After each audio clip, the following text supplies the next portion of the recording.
Hey guys, what is going on? Eric Bach here. We have not done a Facebook Live in here for a bit. Originally, I was going to do this over in the Bach Performance Facebook page, but we're having some technical difficulties, so here we are. What we are going to cover today are 5 hard and fast meal rules that you can use on a regular basis to eat healthy without having to count macros if you're out traveling, if you just need some simple rules to follow so you can lose weight, get jacked, and do so without feeling like you have to live in the gym. Now, this question came from a client yesterday. Actually, we were hopping on the phone talking for about 15 minutes, and he's like, you know what, Eric? I really hate counting calories. What else can I do? I'm like, you know what? I really hate counting calories too. Here are 5 rules that I do day in, day out that really help me dial it in. Like I said, sometimes I count calories, but that's only when I'm starving and trying to look jacked for a photo shoot. So, here we go.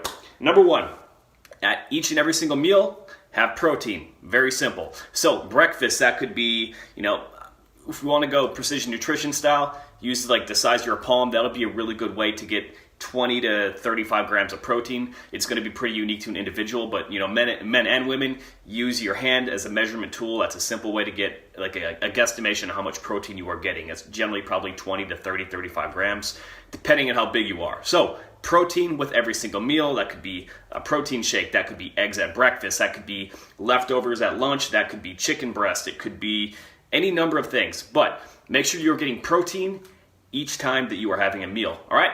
Number 2, have a protein. I just said protein. Come on, Eric. Man, I'm choking on my tongue. Have a fruit or a vegetable each and every single time that you are eating, right? So if you're going to have eggs in the morning, have a piece of fruit or have some sauteed veggies with it. If you're having a steak sandwich at lunch, awesome. Get a side salad, get something like that. At dinner, say if you're having chicken and some rice, awesome. Make sure that there's a vegetable. You need to take care of your internal health and get your micronutrients, vitamins and minerals, all that important stuff, and not just worry about the macros. The simplest way to do that, each and every single time that you eat, yes, even snacks, try to make sure you're getting a fruit and a vegetable as well as having a source of protein. All right, so we got 2 down right now. We've got protein and we have a fruit or a vegetable. Number 3, because my memory is shot and it's Friday, I've got my notes right here. Put your fork down between bites. So instead of just woofing down your food, checking out that new Chris Rock Netflix special that's on, or the Dave Chappelle one. By the way, did you guys see that Dave Chappelle Netflix? Boom, it's bomb. Anyway, put your fork down between bites. It is not a shovel, it is a fork. It's meant for spearing, biting, putting it down, and chewing. So, drop the fork after your bites, take time to digest. The digestion process is really what starts to really break down all of your food and help with nutrient assimilation. If you have a lot of gut issues, your stomach always feels jacked up, well, take more time to eat, turn off the TV, put the fork down between bites. That is going to be a very simple rule. It's going to help you break down your food much better. Taken a little bit further, we see the diets of all these, European countries and wonder how the hell can they have, wine? How do they have chocolate? How do they have all these other aspects? And we can talk about food quality all we want, but here in the U.S. and, even in Canada, we have a tendency to rush through our meals. We just treat food like it's another industrial process. It's not the case. Sit down, enjoy a meal with somebody, put your fork down between meals and make it more of a social event. Your waistline will thank you. All right, so we got 3 down so far. We got fruit and veggie at each meal. We got protein. We have putting the fork down. Number 4, have a big glass of water before your meals. Now, I like to time this maybe 10 to 15 minutes before. I don't have my water bottle over there, but generally I'll have a big glass of water, if not like an entire water bottle, simply for the reason that your body tends to fill up on volume before it doesn't fill up on calories, right? So as your stomach expands, that is going to provide more of a stretch and provide more feelings of fullness than just calories themselves. So that's why you can eat like an endless amount of Oreos. Don't take up a whole lot of room, but they can take up a whole lot of calories, right?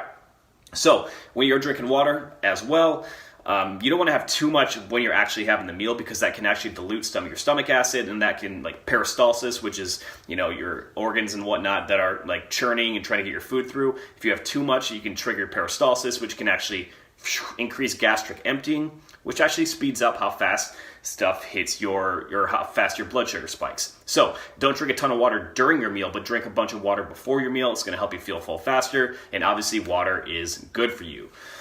Woo! We got 4 down. We got drink water, eat protein, fruit and veggies. Put your fork down. Did I say that already? Whatever. Guys, how we doing right now? Do we have any questions as we're going through? Ruby, what's going on? Ryan, what's going on, brother? Joseph? Guys, do me a favor. I've not done one of these in a little bit. I'm feeling a little bit rusty, so give me a like. Come on, give me a like. Give me some. Give me some. Give me some. Give me some. I had a lot of caffeine, so I'm pretty wired. Hey, Jenna, what's going on? One of my favorite all-time clients. All right. Number 5. Oh, man, I'm feeling the love now. Number 5. Predetermine your meals. So what that means, dog is excited now. When you predetermine your meals, make sure that you're focusing on eating at pre-select times. Don't just open up the kitchen and keep it going all day.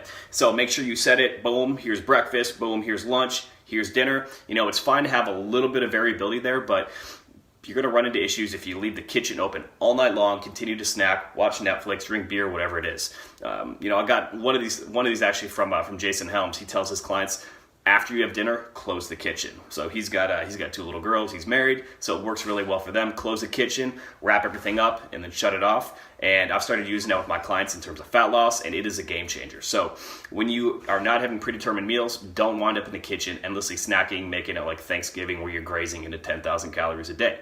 Instead, what you need to do, set some guidelines, stick to the guidelines, and that's gonna help you keep those calories in line. All right? Guys, so there we have it. That is 5. That is eat protein at each meal. That's have a fruit or a vegetable every single time that you eat. Drink water before you get to the meal. Number 4, put your fork down. That was actually number 3. Number 5, set up consistent times when it comes to your eating and stick to those. All right, guys, so that is all we have for today. Do me a favor, drop me a thumbs up, drop me a comment, and if you have any questions, please let me know below. We're gonna keep doing these. I'm gonna be aiming for Monday and Friday at around 3:30 right here. I might do a couple on the Bach Performance page, and if we do so, I will let you guys know, but I appreciate your support, and have a good rest of your day.